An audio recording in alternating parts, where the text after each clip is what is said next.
Club activities now in session. Did you ever have that feeling that you actually had something in your pocket, but then it like really wasn't there? It's just like I've somehow misplaced 676 items just now, and I have no idea why. Sure, whatever, freaks. I want to hear this crap.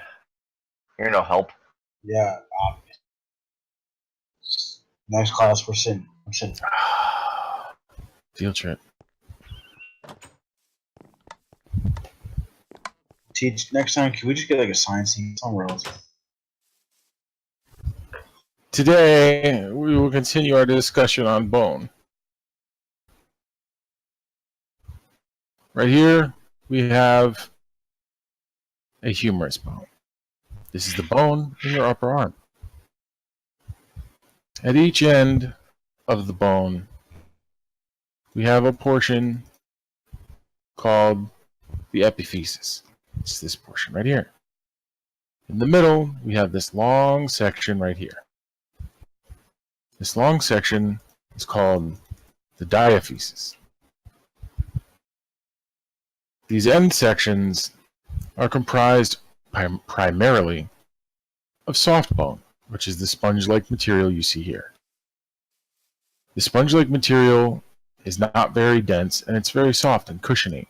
This helps cushion bones, or the ends of the bones, because the ends of the bones are where the bones connect with other bones and form joints. If these were hard, well, it would be pretty difficult for us to get around. The very outside of these portions of the bone is a very small layer of compact bone, which is this white portion here. Up here, we have a segment of articular cartilage. Now, this stuff is super slippery, and the reason for that is to make the movement of the bone on the bone as smooth as possible. Because if it wasn't, it would just be like grinding two pieces of sandpaper together, sort of, and it just wouldn't really work all that well. Right here, in this segment right here, we have a portion of the bone called the epiphyseal disc. Now what this does is, this is the portion of your bone that grows. So when you imagine a child growing, they grow all at once, everywhere. Well, in a bone, that would be kind of a little bit weird. Because, one portion, this portion would be larger, that portion would be smaller, it wouldn't fit, it would be weird. So they grow down this way, and from the other end of the bone, they grow up this way. So they grow latitudinally. Now, we move on from that, move into the diaphysis here. This portion of the bone is comprised mostly of this hard bone, or this compact bone as it's also called. Now, this bone is very hard and very dense. This is to give it strength, because this is what bears weight in the bone. If it was soft and spongy, like the epiphysis pieces, your bones would just kind of mush, and you wouldn't really be able to pick anything up or walk. It'd be pretty difficult. On the outside edges here, we have a layer called the periosteum. The periosteum is a tough, fibrous tissue that covers the whole outside of this portion of the bone.